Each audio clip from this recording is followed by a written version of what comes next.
মাননীয় মুখ্যমন্ত্রী শ্রীমতী মমতা বন্দ্যোপাধ্যায় তাঁর নিরন্তর উপদেশ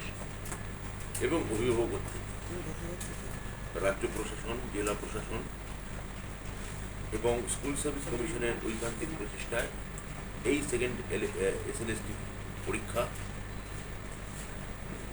সম্পূর্ণ স্বচ্ছ এবং বিঘ্নহীন, একেবারে নির্বিঘ্নে এই পরীক্ষা সম্পন্ন হয়েছে।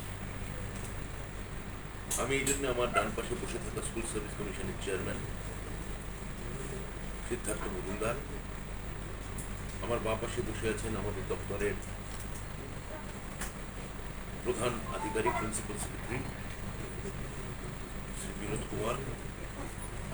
এছাড়াও শ্রী চক্রবর্তী আছেন আমাদের SPD দপ্তর থেকে, যিনি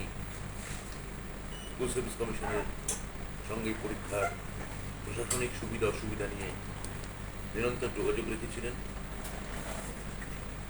এরা তো বটেই, এছাড়াও আর অন্যান্য সচিব সহ বিভাগীয় আরও যারা